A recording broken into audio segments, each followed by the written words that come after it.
अर्पणी आलोटी आनंदाची करावी, ईश्वरी अर्पणी आलोटी आनंदाची करावी. समर्थ रामदासांच्या दासबोधातली ही ओवी आहे. या ओवीमध्ये समर्थ सांगतात की निर्माण होणारं बीज जर उत्तम असेल तर त्याला लागणारं फळ देखील तितकंच उत्तम आणि पवित्र असेल, आणि तेच फळ जर ईश्वर चरणी अर्पण केलं तर त्याचा आनंद हा चिरकाल टिकणारा असतो. हे समर्थ वचन मांडण्याचा माझा हा तुमच्यासमोर छोटासा प्रयत्न. 350 वर्षापूर्वी या महाराष्ट्राच्या भूमीत एक कर्तृत्ववान वीर पुत्र मिळाला, ज्याने स्वतःच्या जिद्दीने होत्याचं नव्हतं आणि नव्हत्याचं होतं करून मुठभर मावळ्याच्या जोरावर हे हिंदवी स्वराज्य स्थापन केलं.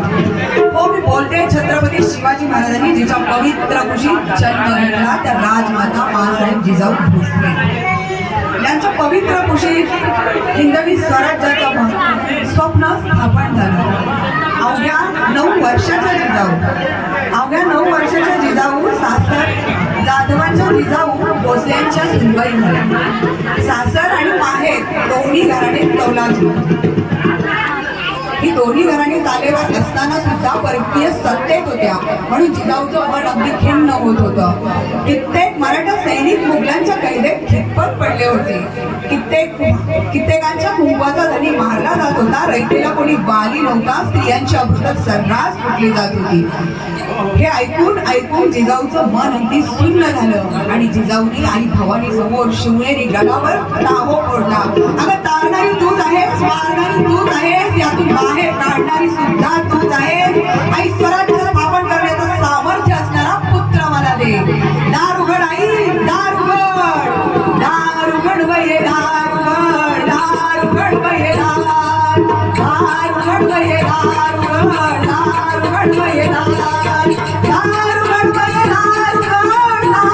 बये, दार उघड बये, दार उघड बये, दार तुळजापूर पाणी दार उघड, कोल्हापूर लक्ष्मी दार उघड, माहूरचे ठोके दार उघड, कोकणचे खजिरे दार उघड, कांड्याचे लाडूबाई दार उघड, कर्नाटक केल्लाचे दार उघड, पेटारी निर्मली दार उघड, दार उघड बये, दार उघड बये, दार उघड बये, दार उघड बये, दार उघड बये, दार.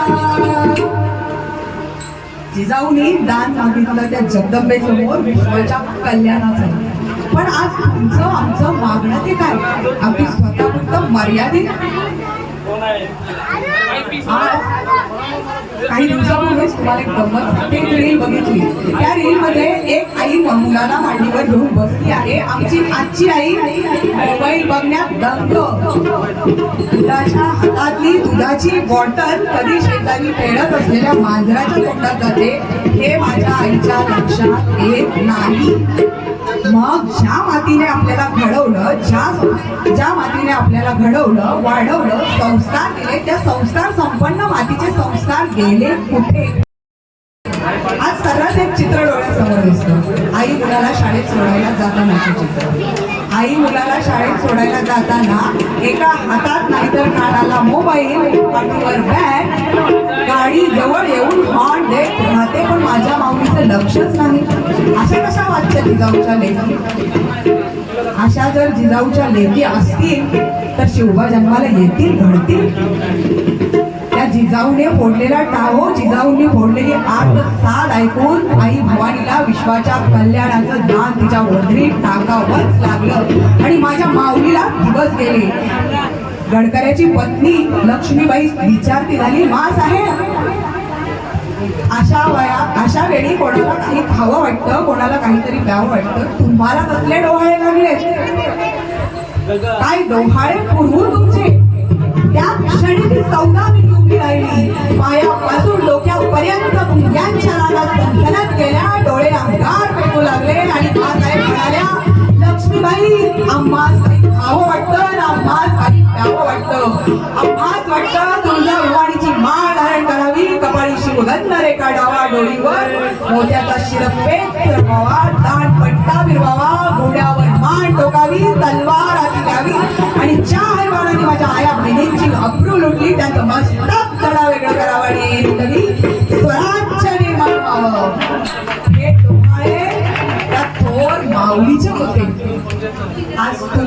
आमचे गव्हाळे ते काय, कोणाला वाटतं पेन्सिल खावी, कोणाला वाटतं माती खावी, कोणाला वाटतं दगड झोपावा, एवढंच नव्हे तर कोणाला वाटतं मोबाईलवर गेम खेळत बसा.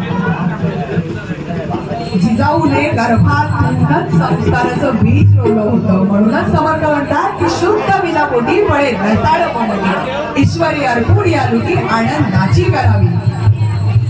आज आपल्या वागण्यातही संस्कार नाहीत आणि आपल्या बोलण्यातही संस्कार नाहीत. हे आपल्या मातीचं सर्वात मोठं दुर्दैव म्हणावं लागेल. आपणही आपल्या मुलांना संस्कार संपन्न, चारित्र्य संपन्न, नीती संपन्न घडवलं पाहिजे, जेणेकरून रोज एक निर्भया आपल्या डोळ्यासमोर येणार नाही, रोज एक अक्षता मात्र आपल्या डोळ्यासमोर येणार नाही. म्हणून उद्याच्या पिढीला आपण सुद्धा संस्कार संपन्न घडवलं पाहिजे.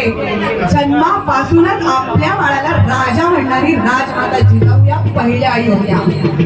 माझ्या शिवबाचं वय किती, अवघं 50 वर्षाचं आयुष्य, पण आईच्या स्वप्नांनाच, आईच्या महत्वाकांक्षेलाच आपलं ध्येय मांडणारे आमचे एकमेव छत्रपती शिवाजी राजे होते. अवघ्या 50 वर्षात बालपणीची 15 वर्ष सोडली तर 16व्या वर्षी शिवपिंडीवर रक्ताचा अभिषेक करून स्वराज्य स्थापनेची शपथ घेतली ती माझ्या राजानी. आणि उरलेल्या 35 वर्षात शिवानी स्वतःचा राज्याभिषेक करून महाराष्ट्राची सीमा कर्नाटकापर्यंत पोहोचून रयतेचं पालकत्व स्वीकारणारे छत्रपती शिवाजी महाराज हे आमचे एकमेव महाराज होते. त्या थोर माऊलीचा वसा आपण सुद्धा हाती घेतला पाहिजे. आपण सुद्धा जिजाऊचा वसा हाती घेऊन येणारी पिढी घडवली पाहिजे. आपणही आपल्या मुलांना, आज आपण म्हणतो की शिवबा घडले पाहिजे, शिवबा घराघरात घडले पाहिजे, त्यासाठी माऊलीनं तुम्ही आम्ही जिजाऊचे संस्कार, जिजाऊचा वसा हाती घेतला पाहिजे. आणि तरच येणारी उद्याची पिढी तडपत्या सूर्याप्रमाणे तेजस्वी आणि प्रकाशमान असेल आणि ही पिढी पुन्हा नव्याने या हिंदवी स्वराज्यात हात राहील. जय जिजाऊ, जय शिवराय.